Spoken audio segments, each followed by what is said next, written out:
Okay, next study again on stability tests is shown here. Here there was a request to investigate the stability of twin frustum concrete block, and we were requested to look into its possibility for probably using it as one of the armor unit, artificial armor unit for coastal structure, maybe a breakwater or a sea wall or whatever it is. So, this is the idea came by the person who coined this idea, and this was referred to us for investigation.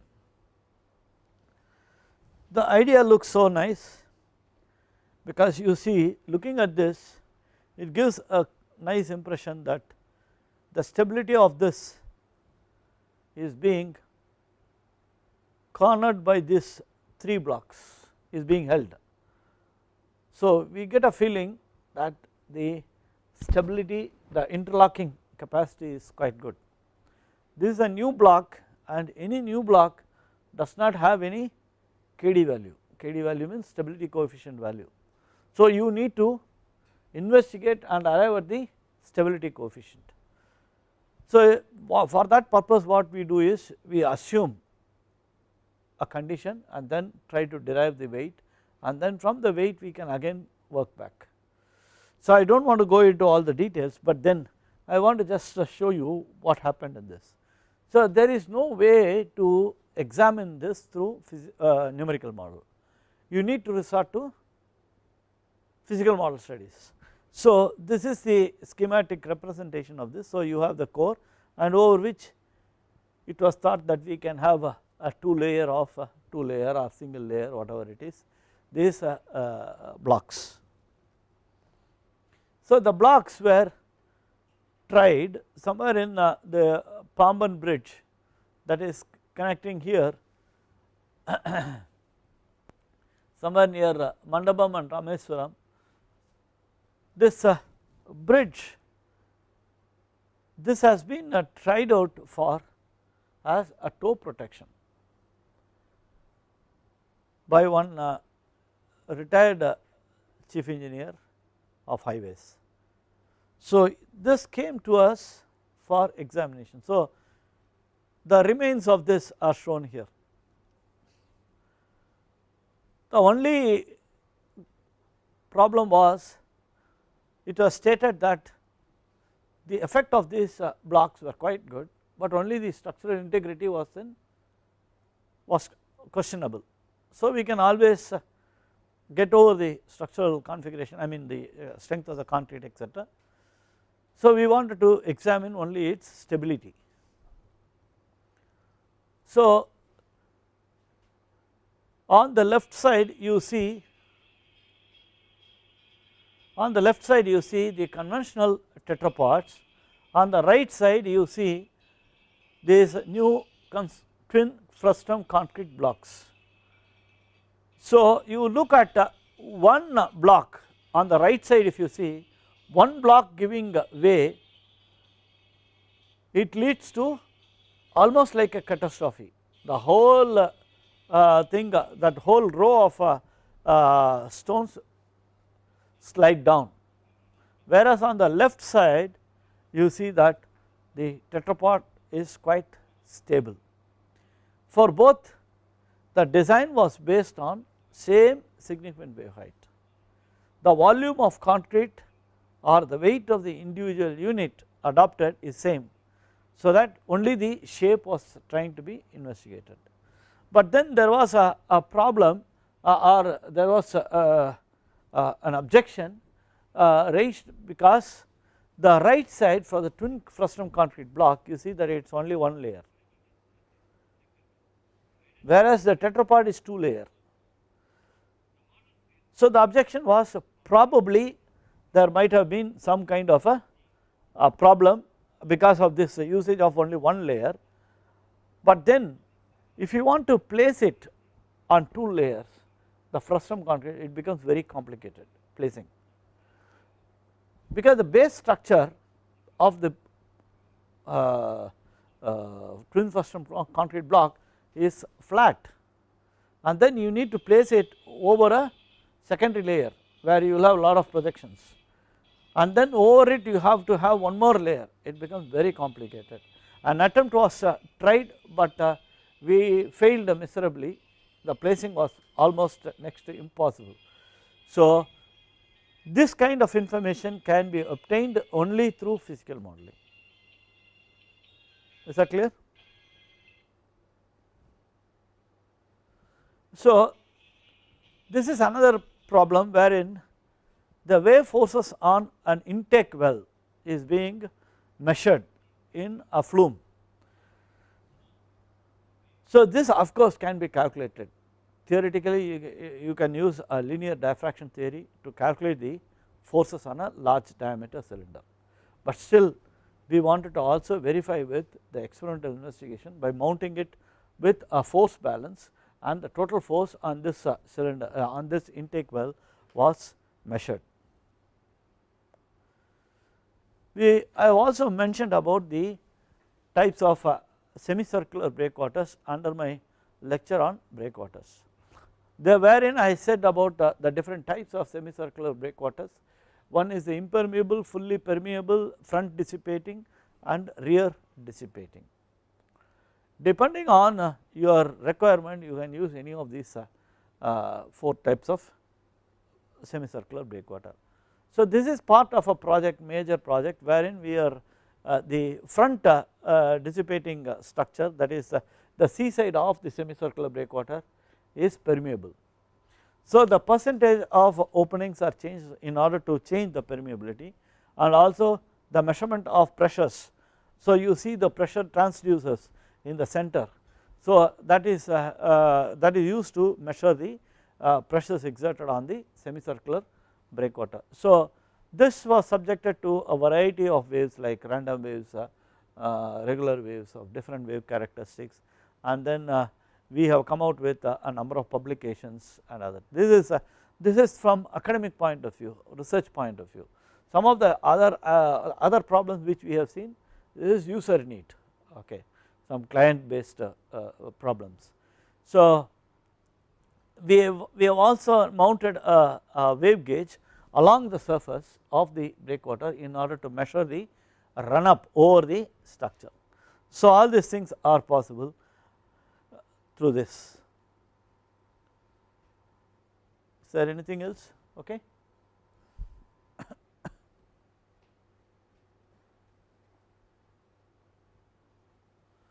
So this is the floating breakwater, that is pipes which are placed at closer intervals.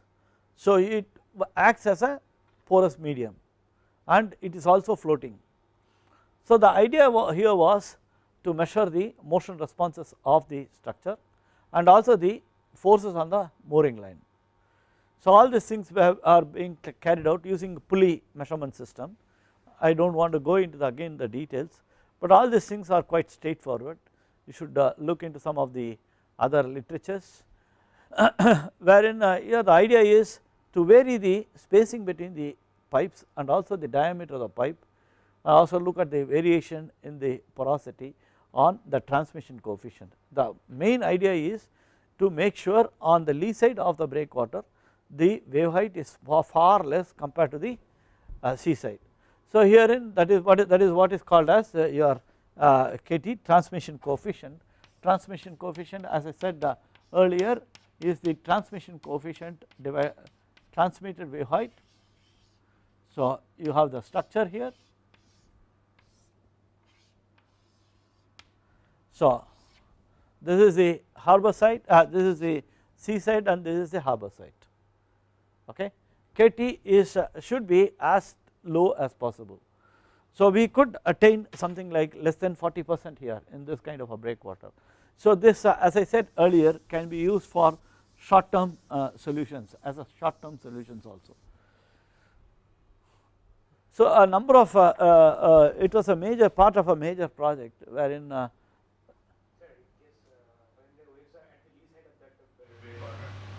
be several wavelengths. So out of that, those wavelengths which are taken as transmitted wave? No, see, initially we test only for regular waves. So when you are testing for regular waves, you are going to get regular waves only. But when we are testing for random waves, then here we consider the spectral density of this, and then we get the spectral density of this transmission coefficient. But in case some speed up is coming in, where in that case, when that regular wave crest is passing by that breakwater, if it is breaking up into some speed up, no, we are looking only about the energy dissipation, no, on this side how much is the energy less. So we talk in terms of energy. Our wave height is a general description, finally we are talking about energy only. In the case of a regular wave, we talk in terms of wave height. So one is the incident wave height and another is the transmitted wave height. Of course when you are having a structure like this, see it is what you have the incident wave height, you have the transmitted wave height, but one thing there is certain amount of waves getting reflected. So you need to find out from this, what you measure here is the composite wave elevation. Composite wave elevation, I mean this is a combination of the incident wave and reflected wave, and there are methods of separating the incident wave height and the transmitted wave height. There is what is called as 2 probe method, very simple ones, 2 probe, 3 probe methods. So the best book for this is to look into the book by Gouda.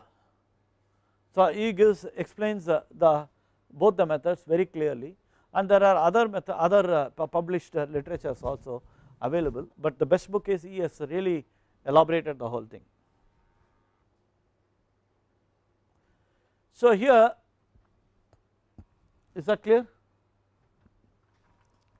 Now the next problem which is projected there is, see normally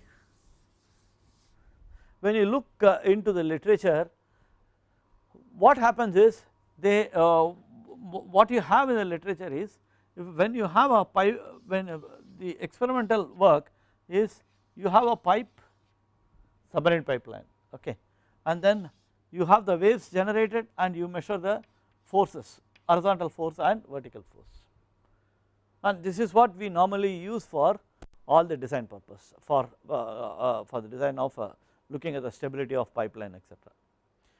So but in reality what will happen when you have the coast,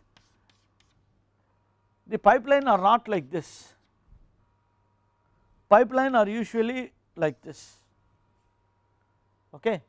So if you take the beach slope, the pipeline is like this, right. So there is not much of work done in this area. How does it vary when the pipe is like this and when the pipe is like this? And in order to understand this, we have done here, there was a study conducted to measure the forces on pipeline when it is normal to the shoreline, normal to the shoreline. So here it is placed over a seabed or a simulated seabed, impermeable seabed, and over that the forces are measured by measuring the pressure distribution around the circumference of the pipeline. Once you measure the pressure distribution around the circumference of the pipeline, you can integrate and get the total force acting on the pipe in around a cross section, okay. So this is what was done, one of the study, and here this study is about the interaction between two pipelines. For example, if you have gas and oil pipelines, if these two pipelines are placed side by side, the distance between the pipelines as well as the diameter of the pipelines come into picture. So these two have suppose if this is going to be your main pipeline, what is how does the force on this pipeline vary because of a neighboring pipeline? It naturally depends on the size of the pipeline and also the distance between the pipeline, as well as if there is a gap between the seabed and the pipeline. all these parameters apart from the wave parameters would really control or have an effect on the wave forces, would be dictating the wave forces. So, this is again a doctoral thesis, part of the doctoral thesis which I am presenting here. So, I think okay, that is about pipeline. Then coming back to the coastal protection works, this is on seawalls. Seawalls, as I have said, normally we talk about rubble mount seawalls, okay, but there are a lot of ideas. There has been number of ideas. So usually when the waves are coming in this direction, you have a vertical wall is no good. When the wave is coming in this direction, this is no good, for simple, I have told enough number of times the reasons. So you have to have going for this kind of a seawall, or because of you have a berm also, berm seawalls, okay. And apart from that, if you have impermeable seawalls, you can think of having the shape something like this. And how does this matter? Because when the wave is coming and hitting the structure, you see that the wave is getting back, okay. So this front shape is very important in order to effectively reduce the energy, I mean the waves overtopping energy, I mean the overtopping or the wave run up. So how do you do this? So this was one of our attempts to understand the effect of the shape and shape of the seawall. So this could probably be done both in numerical as well as in experimental, because we are dealing only with an impermeable structure, okay. So the shape can be easily modeled, but looking at this, what are the characteristics, what are the characteristics of an ideal seawall? An ideal seawall, it should have less reflection, less run up, optimum space of coastal space, that it should not occupy more space, and less overtopping, less or no overtopping. This of course depends on the crest elevation, lower crest elevation. So you want to have lower crest elevation, at the same time no overtopping. So trying to achieve all these things are not so easy. And finally less maintenance costs. Then I can add one more, aesthetic. So this is quite a challenge. You want to have all these boundary conditions and come out with an ideal seawall. It is not so easy, okay. So the objective may be achieved by considering a front shape of the structure which forms the main objective. That was the objective of this study. So this is again repeated here, that does not matter. So you need so this is the one. So this is what I have mentioned here is pictorially shown here. So energy dissipation, so the waves return back, energy dissipation and strong toe protection, you need a strong toe protection, overtopping should be prevented, and energy dissipation, so due to turbulence and eddies. So it is evident that a seawall has a coastal protection measure should be effective with an optimum space, all whatever I have said is repeated here. This in fact can also enhance the scenic beauty, okay. So if you have a structure like this and if you have a kind of a walkway here, do not you think that it will so nice to look at? But achieving this, so what we have done is we have here in this particular study have a vertical wall, because this is the base for which you can compare your shapes, okay. Because vertical wall, you know what is the kind of reflection, what is the overtopping you have, etc. There is enough literature available. So try to make, this is one shape, this is another shape and this is another shape. So this is a VW, then this is a GS and this is a FSS and then finally CF. So you just have a look at, because I am just showing all these things, I am not going to the details, just I am showing all these things, what are the possibilities you can do why you need the physical model testing of coastal structures need to be done. That is the purpose of this lecture. So see here what we have done, we have all these shapes fabricated, and then we have used pressure sensors to measure the pressures, as you can see here, and this is another model. So we place in one the model is divided into two parts.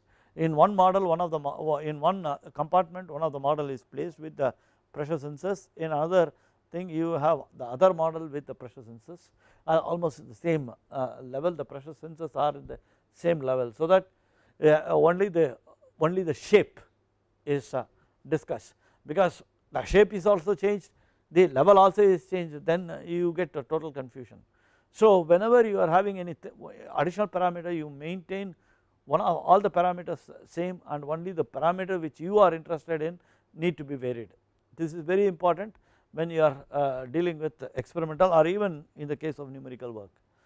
So this is what we have done. So I do not know whether this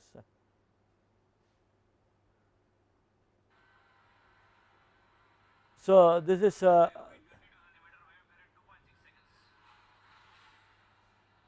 the, are you able to see some picture? Here is it clear? I think because of the light. Okay. So you see the deflection of the waves back into the ocean. So such although it is a bit evident from the shape itself, but you need to verify, you know. So we here are some of the results how the pressures vary. So what we do is here the dynamic pressure divided by the wave height at different z by d, that is elevation of the pressure. This is the mean water line, and you see the points where you have the pressure sensors 1, 2, 3, 4, okay, and each of these lines represent different d by L. D is water depth, L is the wavelength. So you see that this is the smallest d by L, and this is the largest d by L. So this clearly shows that for the longest wave period, for long period wave, water depth is constant. So water depth is constant. So you will see that for the longest longer wave, the pressure is more, as we have seen earlier also through help of problems. Okay. So various configuration tested and compared. So we quantitatively said we give some kind of ranking 1, 2. So 1, 2 run up, and then dynamic pressure is 2, reflection, overtopping, etc. Then we finally recommend that this structure is quite good for when you want to have less reflection and less overtopping. Okay. So such decision can be made using this kind of experiments, and modifications are also possible. Is it all right? All of you are okay?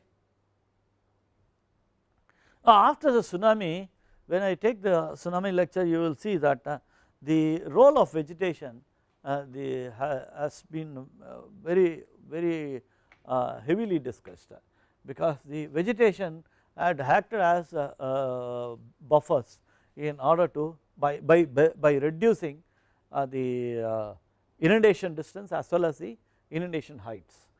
So wherever you had the obstructions in terms of plantations, as you can see here, there are plantations here, the bus just by the side of this you see this is directly exposed, all these things are gone, but whereas these buildings did survive, and there are a number of examples for this. So is it the role of vegetation? Yes. So how do you understand the role of vegetation in case of tsunami? How do you plan for it? So is that just like that you go and plant some trees, or can you have an engineering method for planting the trees? And these were some of the questions being raised. And so in fact when you have these are the kind of barriers. This interesting picture I have taken it from the internet, unfortunately I do not have the source here.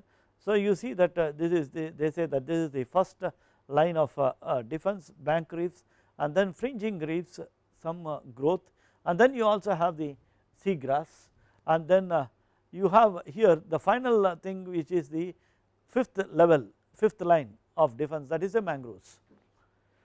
So everyone was a lot of scientists were talking about mangroves, but mangroves can thrive only in locations where there is a continuous exchange of sea water and fresh water. But open coast, only salt water, you cannot have mangroves flourishing. So you need to go in for some other kind of plantations. What are the other kind of plantations? How do you design? How the physics is involved? What is the basis or the mechanics by which the dissipation of energy takes place? These are all the questions which need to be asked.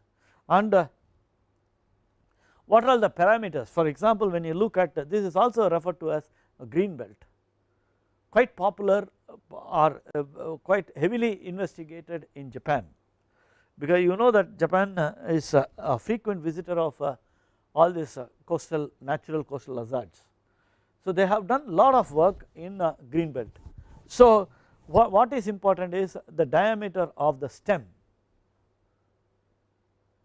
and if you want to call it as a green belt, the entire width of the green belt is important, how wide it is, how long you want to protect along the coast, and then what is the diameter of the individual stem, and what is the distance between the stem, and finally about the rigidity of the stem. Has it to be very rigid or some kind of flexibility? So all these things need to be considered. So this is part of a PhD which was done soon after the tsunami. So you look at here, this is we have a steady state flow, there is no wave here, just to understand the mechanism. So these were some of the different sizes of stems, simulating the stems of the plantation, and adopted different spacings, different diameters, different widths of the green belt, and then subjected to the flow, and then you try to find out how much of energy is being dissipated. So going back into classical hydraulics, we try to find out what is the friction factor, you understand. So you clearly saw in that movie how the energy is being dissipated, and when you look at the energy being dissipated, you see that the direction only, you get a feeling that when the structure is like this, it is not a rigid structure, it is oscillating, okay. When the structure is, when the flow is taking place in this direction, how does this will oscillate? It should be oscillating in this direction, right, okay. So now we will look at the next picture. So look at this, have a closer view of this oscillations. So when the flow is taking place in this direction from left to right, you see there is a significant oscillation in the transverse direction. So this leads to a lot of discussion about understanding the wave or steady flow wave interaction with your plantation. So a lot of studies have been done. One typical study is the proximity effect, the spacing between the ratio between the spacing of the stems divided by the diameter, that is approximately when it is about 3.75, we see that the proximity is quite good, and we also found out that the relative velocity which is given as shown here is approximately 4, you have very good effect, that is we have a high friction factor, okay. So I would not go into the details of this, again all these informations are available with the department, so if you are interested you can contact me or the department. Now having seen so far, all that we have seen are regular waves and random waves. You know why we need to use random waves, why we need to use regular waves, when you use regular waves, when you use random waves. And now the final thing is, when do you go for multidirectional waves.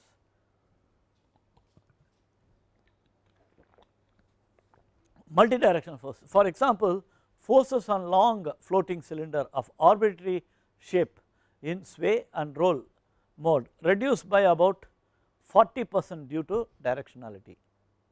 For example, if you are having a floating structure and if you are considering in its design only the motions due to the waves attacking from one direction, that is normal direction, you get the values, but in the ocean this structure is not going to always have direction only from this direction, it will be from different direction.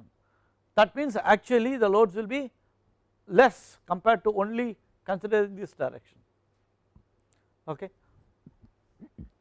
Measured values of ratio of the largest force maximum to standard deviation were found to be about 4 in long crested waves and about 3.3 in short crested waves. So this explains that in the long crested waves, when the long crested waves means like this, a structure is here, only waves are moving in this direction. Short crested is when waves are moving from different directions. So naturally when it is considered only the long crested, then the waves are going to be the forces exerted on this is going to be more. So then you are not really, but in the ocean you are not going to have long crested waves. So you do the experiments in the lab for long crested waves and then apply it to the field, then what is that? You are overestimating the forces. So the added advantage of multi-element wave makers, that is you need a number of wave makers if you want to generate multi-directional waves. So the added advantage of multi-element wave makers, in addition to the generation of multi-directional waves, it can also be used for generating oblique waves. So if you take a tank, if you take a flume, you will generate only waves coming from one direction. So so what you do is, if you have the structure like this, when the waves can be generated only in this direction, and if you want to also understand how the forces on this structure due to oblique waves, what we do earlier, what people used to do is you turn the structure, orient the structure so that we account for the wave direction. But with this kind of a facility where you can generate multidirectional waves, you need not have to change the direction of the orientation of this, you can change the direction of the waves. Generation of oblique waves is of paramount importance in the simulation of different ship headings and to measure forces due to oblique waves on bottom mounted model structures which cannot be rotated. That is what I have been mentioning right now. So there are wave basins worldwide. This is some of the, there are some more in China which are not indicated here, but these are general, it gives a general impression about the number of wave basins. But now slowly it is coming down because people are talking more about numerical wave tanks. So whatever you can do in the physical model physical model tanks, we can also do it in numerical model tanks. So the emphasis coming slowly down, or at least for deep water basins. So this is our typical wave basin in our department, in the ocean engineering department, wherein you have the multi-element wave maker here and the long crested wave maker here, and there is an absorber here for taking care of the waves approaching from this wave maker, and there is an absorber here to take care of waves coming from this direction. Okay. Now you see that this is the kind of model. This the tank is 3 meters wide, 3 meters deep, and the cross section is 30 meters by 30 meters. So you have the wave absorber occupying just a distance of about 2.5 meters, a very effective wave absorber, because if you want to go in for a conventional wave absorber, you are going to lose a lot of space. Usually the wave absorber occupies 1:6 slope, okay, for wave tanks, wave flumes, but if you adopt the same kind of principle here, you are going to lose that. Okay. So what you need is you need to have usually they say that the there are a lot of proofs saying that parabolic surface with some kind of perforations are very important, very effective for this one. Then the other kind of wave absorber are the progressive change in the, when the waves are moving in this direction, vertical, it can be vertical, but progressive decrease in the porosity. So this is another vertical absorbers.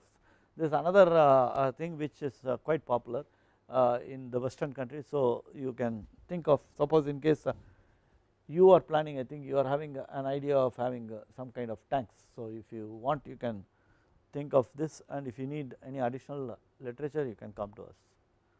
So this is the operation, the top one shows the operation of the multi-element wave maker in the Department of Ocean Engineering, and the bottom one shows the movement of LCWM. So you have the top one as your so you see only the long crested wave maker on the bottom, and in the top you have the multi-element wave maker moving. Okay. So you, with the multi-element wave maker, you can generate either multidirectional waves or oblique waves, etc. And in fact it can also be tuned to generate breaking waves. In fact the long crested wave maker was used to generate breaking waves or focusing waves.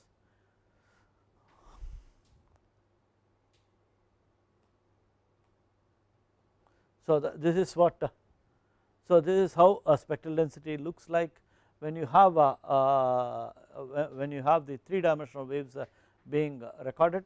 So you have the distribution of energy versus spectral density, that will be the 2D spectrum, but when you show it as a function of direction, then it becomes a 3-dimensional spectrum. Okay. So for each direction you will have a spectral density, or for a given frequency you can have a directional spread. Any doubts in this? So that completes